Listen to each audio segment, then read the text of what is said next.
सत्य सर्वांचे आदी घर, सत्य सर्वांचे आदी घर, सर्व धर्मांचे माहेर, सर्व धर्मांचे माहेर, जगा माझी सुख सारे, जगा माझी सुख सारे, खास सत्याची ती पोरे, खास सत्या ते ती पोरे, सत्य सर्वांचे आदी घर, सत्य सर्वांचे आदी घर, सर्व धर्मांचे माहेर, सर्व धर्मांचे माहेर, सत्य सुखाला आधार, सत्य सुखाला आधार, बाकी सर्व अंधकार, बाकी सर्व अंधकार, आहे सत्याचा बाजोर, आहे सत्याचा हा जोर, काडी भंडाचा तो नीर, काळी अन्नाचा तो मीर, सत्य सर्वांचे आदी घर, सत्य सर्वांचे आदी घर, सर्व धर्मांचे माहेर, सर्व धर्मांचे माहेर, सत्य आहे ज्याचे मूळ, सत्य आहे ज्याचे मूळ, करी धूर्तांची बाराळ, भूतांची वाधा, बळ सत्याचे पाहुनी, बळ सत्याचे पाहुनी, बहुरूपी जळे मनी, बहुरूपी जळे मन, सत्य सर्वांचे आदी घर, सत्य सर्वांचे आदी घर, सर्व धर्मांचे माहेर, सर्व धर्मांचे माहेर, खरे सुख नटानो हे, खरे सुख नटानो हे, सत्य ईशा वर्जू पाहे, सत्य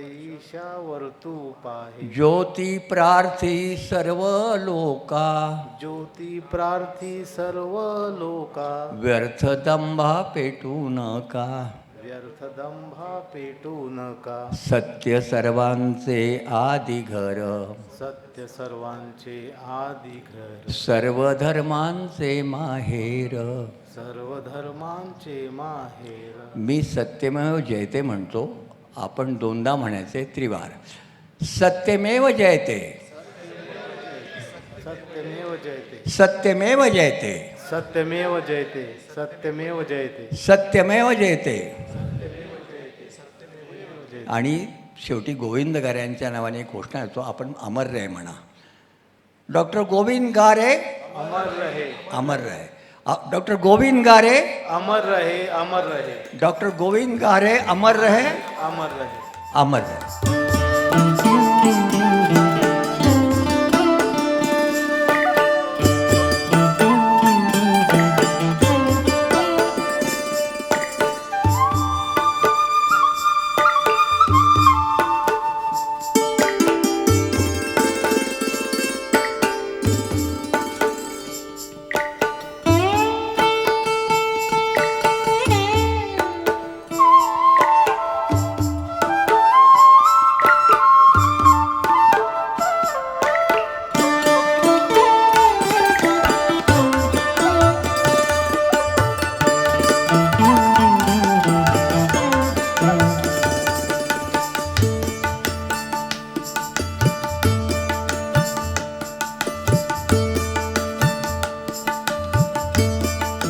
डॉक्टर गोविंद गारे यांचा जन्म 4 मार्च 1939 रोजी निमगिरी तालुका जुन्नर पुणे येथे झाला. आज आपण तुम्हा सर्वांच्या साक्षीने 80वी जयंती साजरी करीत आहोत. सन 1995 साली डॉक्टर गोविंद गारे यांच्या मार्गदर्शनाखाली आदिवासी विकास प्रतिष्ठानची स्थापना झाली. पुणे जिल्ह्यात पहिली कातकरी कामगार मुलांची शाळा त्यावेळी त्यांनी खेड तालुक्यात स्थापन केली, पहिल्यांदा सुरू झाली. याचवेळी पुणे जिल्ह्यातील कातकरी कुटुंबाचा सर्वेक्षण त्यांच्या काळात झाले. त्यांच्या वैशिष्ट्य एक असं की महादेव कोळी समाजातील ते पहिले MA, आदिवासी समाजातील पहिले PhD धारक डॉक्टर गोविंद गारे आणि ब्रिटिश काउन्सिल फेलोशिप युरोपात शिकलेले ते पहिले आदिवासी. पहिले आदिवासी संशोधन प्रशिक्षणचे संचालक डॉक्टर गोविंद गारे हे पहिले आदिवासी आणि सह्याद्रीतील आदिवासी महादेव कोरी पुस्तकाचे लेखक, ज्याला अनेक सन्मान मिळाले, ते डॉक्टर गोविंद गारे. आणि केवळ त्या पुस्तकामुळे महादेव कोळी जमातीला एक शासकीय स्तरावरती अद्ययावत किंवा अधिकृत असं स्थान मिळालं. त्यांचा लेखन प्रवास अनंतराव पाटील यांच्या मार्गदर्शनात विशाल सह्याद्रीतून सुरू झाला. 50 वर्ष त्यांनी 52 ग्रंथ प्रकाशित झाले. त्याचे श्रेय ते स्वतःकडे न घेता अनंतराव पाटील आणि शंकरराव खरात यांच्या पदात भरभरून त्यांनी टाकले. ते नेहमी म्हणत की आज मी जे काही आहे तो अनंतराव पाटील यांच्या आशीर्वादाने. त्यांच्या अलौकिक कार्याबद्दल आदिवासी समाज कृती समितीने पहिल्यांदा त्यांना आदिवासी पुरस्कार देऊन सन्मानित केला. हा सोकियांनी दिलेला पहिला सन्मान आहे, म्हणून त्याचा खास उल्लेख. आदिवासी संशोधक, साहित्यिक, विचारवंत, प्रशासकीय अधिकारी म्हणून महाराष्ट्रात गौरवलेले आणि 45 आदिवासी जमातींना शासकीय स्तरावरती न्याय हक्क मिळवून देणे डॉक्टर गोविंद गारे यांनी 1987ला किनवटच्या आदिवासी साहित्य संमेलनामध्ये एक खंत व्यक्त केली होती. आजपर्यंत आदिवासी साहित्याला फारशी कोणी दखल घेतली नाही असे त्यांनी त्यावेळेला मत व्यक्त केले. आजची परिस्थिती फार वेगळी नाही. त्यांची आठवण, त्यांची हीच खंत 4 मे 1906 रोजी म्हणजे त्यांच्या निधनानंतर दैनिक प्रभातमधून अनंतराव पाटील यांनी व्यक्त केली की संशोधन साहित्यिक क्षेत्रात चमकलेले डॉक्टर गोविंद गारे यांच्याकडं मराठी साहित्य परिषदेचे अजूनही लक्ष जाऊ नये, ही एक शोकांतिकाच आहे. उच्चभ्रू साहित्यिकांनी त्यांच्या साहित्याचे कौतुक करू नये, हा दुर्दैव विलास, असं अनंतराव पाटलांनी त्यावेळेला म्हटलं होतं.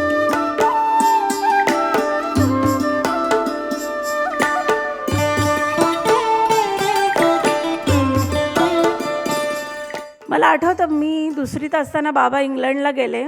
आम्ही त्यांना विमानतळावर सोडायला गेलो होतो. त्यावेळेस मला म्हणले होते की माधुरी, मी आता खूप लांब शिकायला चाललो आहे, तूही इथे राहा आणि अभ्यास कर आणि मला दर महिन्याला एक पत्र पाठवत जा. त्याप्रमाणे मी त्यांना दर महिन्याला एक पत्र पाठवायची आणि शेवटपर्यंत त्यांनी ती पत्रे जपून ठेवली आहेत. इंग्लंडवरून शिकून आल्यानंतर आदिवासी प्रशिक्षण आणि संशोधन केंद्रामध्ये ते डायरेक्टर म्हणून या पदावर काम केले. साधारणतः 10 वर्ष त्यांनी या पदावर काम केले. प्रामुख्याने आदिवासींची संस्कृती जपणे व आदिवासींमधील घुसखोरी थांबवणे यासाठी त्यांनी काम केले. हे काम करत असताना त्यांना बऱ्याच वेळा धमकीची पत्रं आली की तुमच्या कुटुंबियांना जीवे मारू, अशी वेगवेगळी धमकीची पत्रं त्यांनी आली. पण त्याची झळ त्यांनी आम्हाला कधीच पोचू दिली नाही. त्यांनी तेवढ्याच नेटाने किंवा तेवढ्याच जोमाने ते काम करत राहिले. नेहमी म्हणायचं की माझं कुटुंब नाही आहे, माझं कुटुंब म्हणजे माझा समाज आहे आणि मी माझ्या समाजासाठी काम करतो आहे. त्यानंतर IAS झाल्यानंतर 1987-88 साली ते IAS झाले. त्यानंतर लातूर जिल्हा परिषदला CO होते, म्युन्सिपल कमिशनर औरंगाबाद आणि ATC ठाणे अशी त्यांनी पदभार सांभाळला. पण हा पदभार सांभाळत असतानासुद्धा त्यांनी त्यांचं लेखन चालूच ठेवले. मला आठवायचं आहे, एकदा एक पुस्तक लिहित होते बाबा आणि कंटिन्यू 6 तास ते लिखाण करत होते. त्यावेळेस मी त्यांना जरा रागावून बोलले की बाबा, हे कशासाठी एवढी पुस्तकं लिहिताय, काय करणार आहे या पुस्तकांचं, तुम्ही तुमच्या तब्येतीची काळजी घ्या, जेवणाची काळजी घ्या.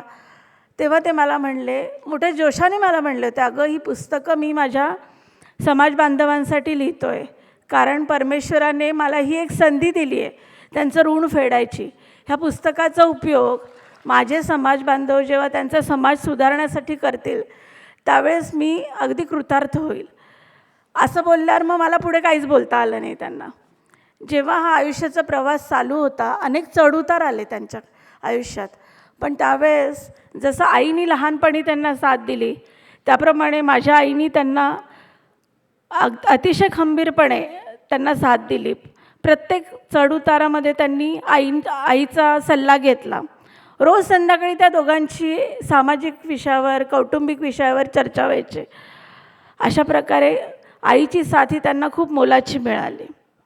गोविंदरावांचा जो भाग होता, गोविंदरावांची PhD जेव्हा की झाली आणि PhD झाल्यानंतर त्यांचं पुस्तक प्रकाशित करायचं होतं. मला ते आठवत आहे, प्राध्यापक VD देशपांडे होते, शिरभाऊ लिमये होते वगैरे, आणि गोविंदरावांचा तो पहिला थिसिस हा प्रकाशित झाला. हीच त्यातली आठवण आहे. गोविंदराव सुरुवातीपासूनच त्यांच्या वागण्यामध्ये स्वतःच्या मताबद्दल अत्यंत आग्रही, पण ते विचारपूर्वक बनवलेलं. आज त्यांची आठवण का होते? त्यांच्या मुलीला मी धन्यवाद देईन की ज्या काळामध्ये आत्ता देशामध्ये सर्वत्र आदिवासी प्रश्न हा ऐरणीवर आलेला आहे. आपण महाराष्ट्रात तर पाहतो सारखे मोर्चे येत आहेत. नंदुरबारमधून येतो आहे, ठाणे जिल्ह्यातून निघतो आहे, साक्रीतून येतो आहे, आणि ही मंडळी काय मागणी करतायत? हमारा नारा 7-12. त्यांचा तिकडं नारा, शेतकऱ्यांचा नारा काय? हमारा नारा 7-12 कोरा.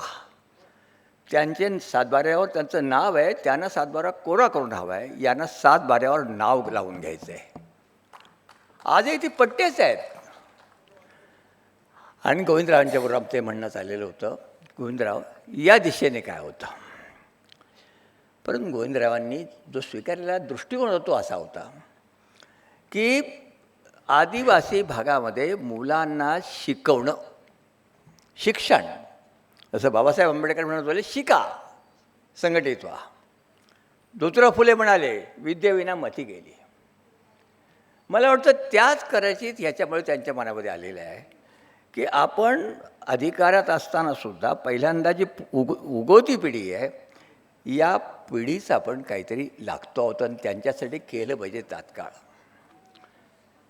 त्यांचं ऑफिस तेच क्वीन्स रोडला, आता ज्या ठिकाणी आदिवासी संशोधन परिषद केंद्र आहे ते सगळे शेजारी त्यांचं ऑफिस. आणि त्यांचं लक्ष असं होतं की ते स्वतः तर पुढे गेलेच, परंतु आदिवासी मुलांचं राहण्याचं याचा सर्वच प्रश्न ना त्याच्यातला. मुलींच्या आमचं त्यांचं थोडंसं वाद व्हायचं की मुलींचं काय, असं एक चालायचं. आजकाल काय झालं आहे, मला खेड्यातलं लग्न आठवतं. वऱ्हाड जास्त झालं की पाटलाचा हुकूम असतो की कालवनात पाणी होता, तिखट मीठ घाला, तर कालवण जास्त तिखट करा, म्हणजे लोक कमी खात्याल आणि ढवरा होईल. आरक्षणाचा सोहळा ढवरा सुरू झाला आहे तुम्हाला मी सांगतो. आणि मी विचार करतो की अशा वेळेला गाऱ्यांनी काय भूमिका घेतली असती. सवलती कुणाला द्याव्यात कुणाला न द्याव्यात तो वाद इथं मी हे करत नाही आहे. प्रश्न असा येतो, गोविंद गाऱ्यांची याबद्दलची भूमिका फारच कडवी होती, हे मला सांगायचं आहे. आणि ते असं मानत होते की नाही, तुम्ही आमच्या हक्कामध्ये नका ढवळाढवळ करू. शेवटचं एकच वाचा सांगतो काय ते, एक गाव एक पाणवठा मोहिमेमध्ये आम्ही त्यांना म्हटलं की गोविंदराव, अरे काय दलित विद्यार्थीचं वसतिगृह वेगळं, आदिवासीचं वेगळं, हे जरा काय आपल्याला एकत्र करता येणार नाही का? ते उसळले एकदम. ते म्हणाले, तुम्हाला माहिती नाही घेता तुम्ही कसं काय बोलता? परिस्थिती काय, शक्य काय ते बघा, आधी शक्य आहे काय ते बघा. अहो आम्ही आत्ताशी कुठे येतो आहे, तर तो लगेच तुम्ही तुमचा सामाजिकाचा ढाळ त्याने गिरवायला सांगताय. त्यानं आधी तिथून त्यांना बाहेर काढणं वेगळं अवघड, आणि त्यात जर असं आपण काही करायला लागलो तर किती अवघड होईल. जर दम काढा. मित्र हो, अनेक प्रश्न निर्माण झालेले, त्यामध्ये पारंपरिक शेतीमध्ये राबणाऱ्या आदिवासी महिलांवरती बेकारीची पाळी आलेली आहे. आदिवासी तरुणांच्या बेकारीचा प्रश्न वाढलेला आहे. स्त्रीवरच्या वाढलेले अन्याय अत्याचार आहेत. जागतिकीकरणामधला वाढलेला भोगवाद तो आदिवासींना जास्त परिणाम त्याच्यात भोगावा लागतो आहे. त्याचबरोबर एकूणच आदिवासींच्या भाकरीचा, शिक्षणाचा, खोट्या आदिवासींनी लाटलेल्या जागांचा आणि आरक्षणाच्या पातळीवरती नव्या नव्या राजकीय अशा आकांक्षांची पूर्तता करण्यासाठी नियमाच्या चौकटीत बसो की न बसो, दुसऱ्या जात गटांना खुश करण्यासाठी, समाधान देण्यासाठी आदिवासींच्या ST कॅटेगरीमध्ये लोटण्याचा राजकीय डावपेच आणि त्यांच्यातली स्वार्थंधता या आत्ताच्या वर्तमान प्रश्नांच्या संबंध रणधुमाळीमध्ये डॉक्टर गोविंद गारे यांचा जन्मदिवस आपण साजरा करतो आहोत. मी कुंडली केदारी आणि त्यांच्या सर्व सहकाऱ्यांना धन्यवाद देऊ इच्छितो की डॉक्टर गोविंद गारे हे केवळ आदिवासींचे नेते किंवा विचारवंत म्हणून नव्हे, त्यांची एकूण 40, 42, 45 ग्रंथांची मांदियाळी लक्षात घेतलीत तर हा माणूस प्रतिभावंत आहे, कवी आहे, विचारवंत आहे, संशोधक आहे, प्रशासकीय अधिकारी आहे, विचारवंत आहे, सामाजिक कार्यकर्ता आहे, संघटक आहे. काय नाहीत असा प्रश्न गोविंद गारे यांच्या कर्तृत्वाच्या संदर्भात निर्माण करावा लागेल. माझ्या अभ्यासानुसार गेल्या अनेक वर्षाच्या संबंध अनुभवावर मी आपल्याला ठामपणे सांगू इच्छितो, आदिवासी संस्कृतीच्या इतिहासात नव्हे, महाराष्ट्राच्या इतिहासामध्ये प्रतिभावंत, विचारवंत लेखक आणि कवी, सामाजिक कार्यकर्ता आणि प्रशासकीय अधिकारी, कमिशनरापासून ते वेगवेगळ्या प्रकारचे अधिकारी, वेगवेगळ्या संस्थांचं समर्थ नेतृत्व करणारा कार्यकर्ता आणि त्या जमिनीवर पाय ठेवून आपल्या समाजासाठी हयात संशोधन करणारा, जीवन अर्पण करणारा एवढा मोठा माणूस महाराष्ट्राच्या अजेंड्यावरती मी फक्त गोविंद गारे यांचंच फक्त चित्र रंगवतो. भारतातला खरा आदिवासी, पहिला आदिवासी क्रांतिकारक कोण हे मला फार अपरिचित होतं, नव्हतं माहिती. परंतु भारतातले अगदी छोट्यापासून तर मोठ्यापर्यंत बिरसा मुंडा असेल किंवा राघोजी भांगरा असतील, या सगळ्यांचा परिचय कुणी करून दिला, कुणी समोर आणलं सगळं साहित्याच्या माध्यमातून, जे संपूर्ण उपेक्षित होतं, आजही मोठ्या प्रमाणात उपेक्षित आहे, हे सगळं गारे सरांनी केलं. तिकडे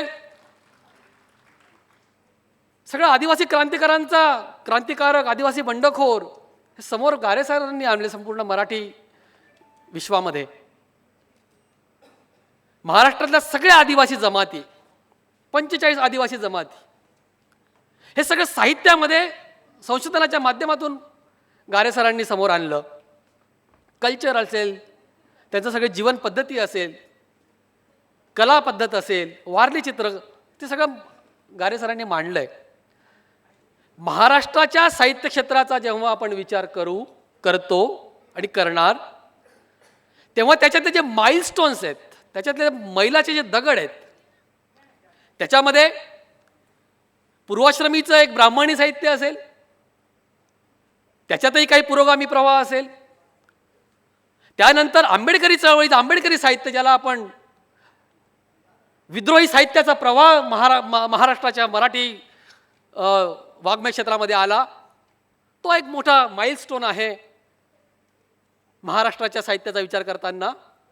आणि जेव्हा याच परंपरेचा एक भाग म्हणून जे आदिवासी साहित्याचा जो आपण माइलस्टोन म्हणतो, तो माइलस्टोन गारे सरांनी उभा केला, तो त्यांनी मांडला, हे मला या ठिकाणी आवर्जून नमूद करावं वाटतं.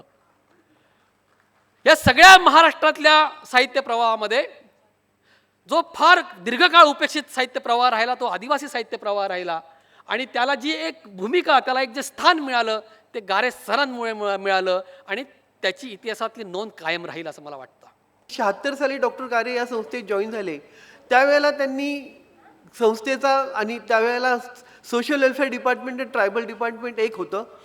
त्यावेळेला कधी कधी अशी पण वेळ यायची की सोशल वेलफेअरच्या डायरेक्टरची जबाबदारी पण सरांवर असायची. अशाच एका कालावधीत, त्याच कालखंडात आपल्याला सर्वांना माहीत आहे की 29/10/80चा जो GR आहे, जे खोटे आदिवासी जे आज गैरफायदा घेत आहेत, ते 76च्या ॲक्टनंतर जे फार जोरात सुरू झालं, त्याबद्दल सरांचा खूप गाढा अभ्यास होता, फार जवळून त्यांनी बघितलेलं होतं.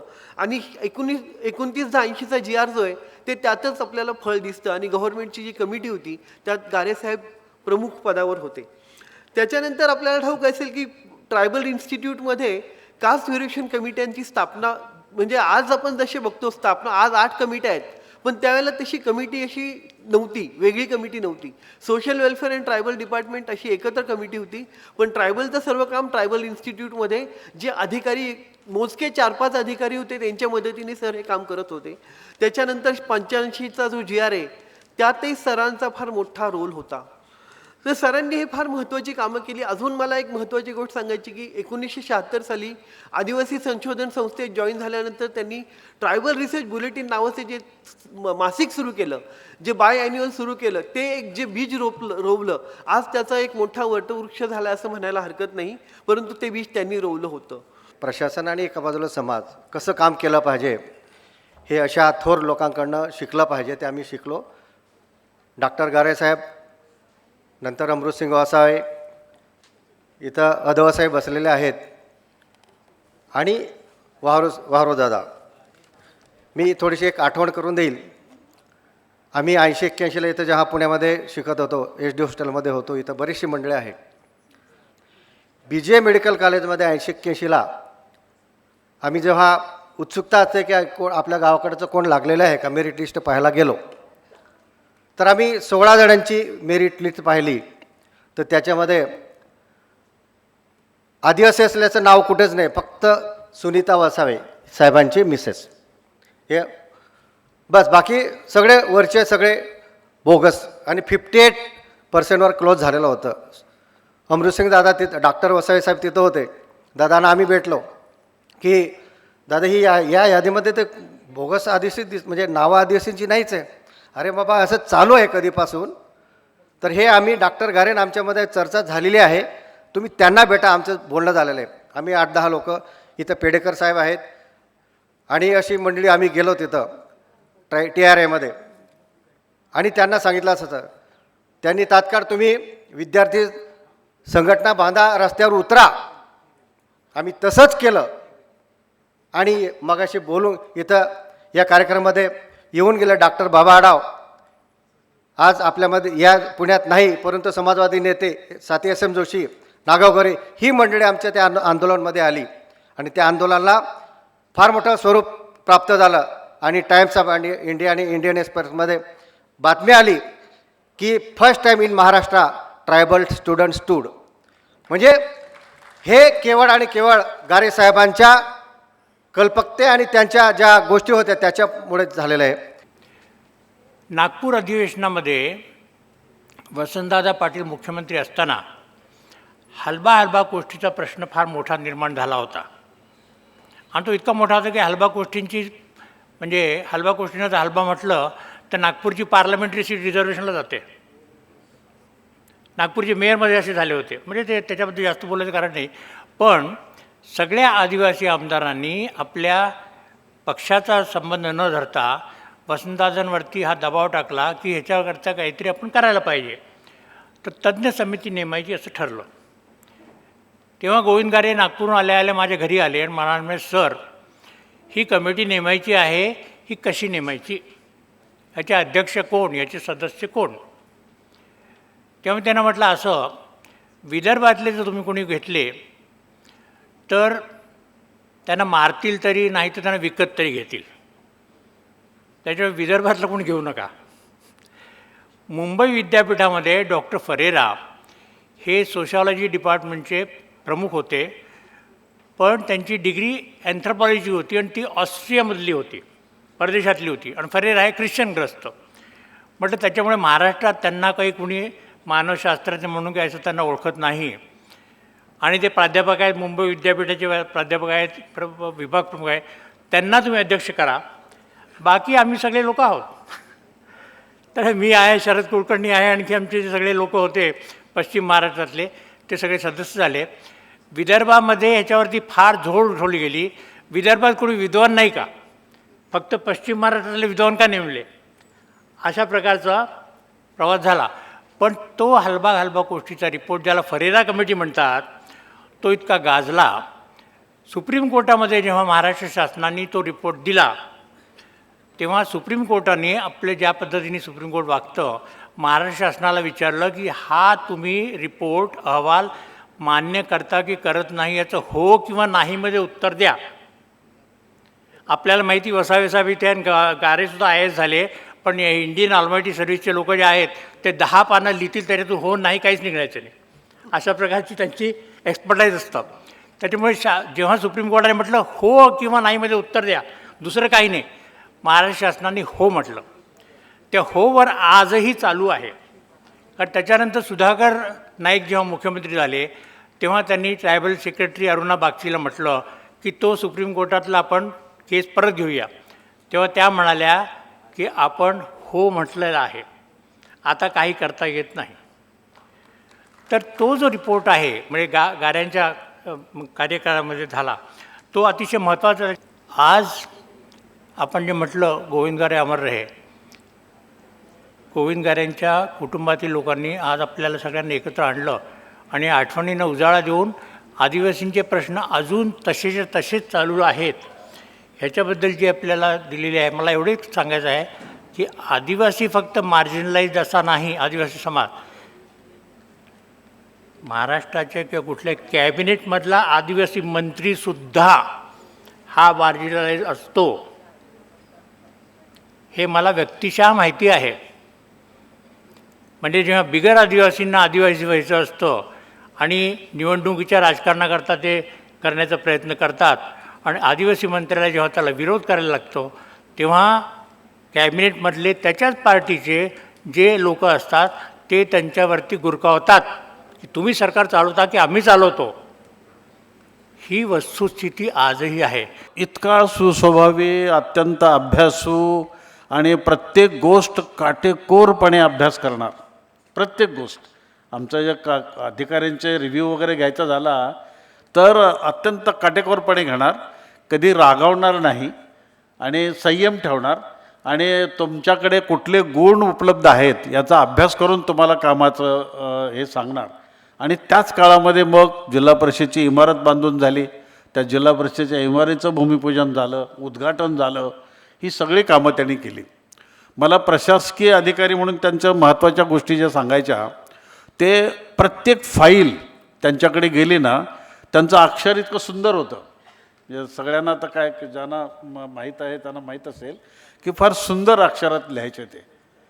आणि ते अक्षर म्हणजे पूर्ण फाईल वाचल्यानंतर त्या फाईलमध्ये प्रत्येक ठिकाणी ते वेगवेगळ्या ठिकाणी ब क काही असे सगळे प्रश्नचिन्ह हे करणार आणि शेवटी म्हणणार की प्रमाणे असं करा, ब प्रमाणे हे केलं पाहिजे, क प्रमाणे तसं केलं पाहिजे आणि शेवटी निर्णय 2च शब्दात ते लिहायचे. ते इतका म्हणजे काय म्हणतात त्याला पिनपॉइंटिंग असायचं की आम्हाला आश्चर्य वाटायचं की हे कधी वाचतात. सगळ्या फायली वाचायचे, खूप सुंदर वाचायचे आणि त्याच्यावरचा योग्य निर्णय असायचा. आणि अधिकाऱ्याला न रागावता कुठल्याही प्रकारच्या म्हणजे वाईट शब्द न वापरता प्रत्येकाला कंट्रोलमध्ये ठेवणं आणि त्याच्याकडनं उत्कृष्ट काम करून घेणं ही त्यांची फार मोठी हातोटी होती. 1953 साली म्हणजे मला वाटतं तुमच्या निम्मे लोकांचा तर जन्मही झाला नसेल, त्यावेळेला आम्ही इथं पुण्याच्या BC हॉस्टेलमध्ये विद्यार्थी म्हणून होतो. मी कॉलेजला होतो आणि गारेसाहेब हायस्कूलला होते. आणि टोपी घालून शाळेला जाणारे आमचे डॉक्टर गोविंद गारे मी विसरूच शकत नाही.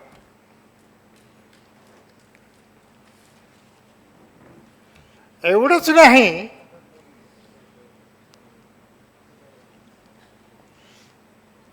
मी वयाने सिनियर जरी होतो तरी पुन्हा गारेसाहेबांची भेट कमी होत राहिली.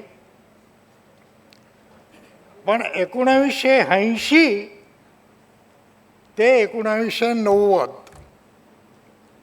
पूर्ण 10 वर्षामध्ये 5-6 वर्ष तर आम्ही दोघं एकत्र काम केलं.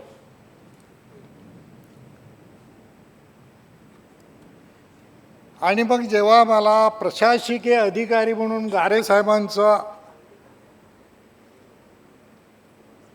माहिती द्यायची झाली तर मी आपल्याला खरं सांगतो, मी 6 महिन्यापूर्वी माझंच आत्मचरित्र लिहून काढलं, आदिवासी माणसाची कहाणी.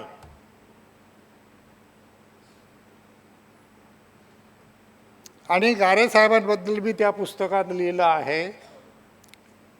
आमचे गारेसाहेब तर विद्वान होतेच, माझ्यापेक्षा वयाने ते 5-6 वर्ष लहान होतेच, पण तरी त्यांना मी माझं गुरुवर्य करून टाकलं. महाभारतामध्ये असं म्हटलं गेलं की व्यासोधिष्टम जगत सर्वम, म्हणजे व्यासांनी काहीच शिल्लक ठेवलं नाही. त्यांनी सगळ्या गोष्टींना, माणसांना, सगळ्यांना स्पर्श केला.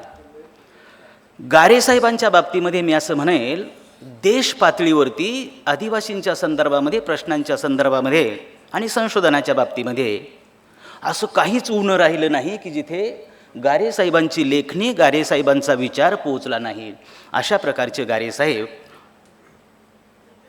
पुढे काही कामाच्या निमित्तानं जेव्हा गारेसाहेबांची भेट होत राहिली तेव्हा माझ्या असं लक्षात आलं की 1972ला गारेसाहेबांनी दलित साहित्य दिशा, शोध आणि बोध अशा प्रकारचा ग्रंथ लिहिला.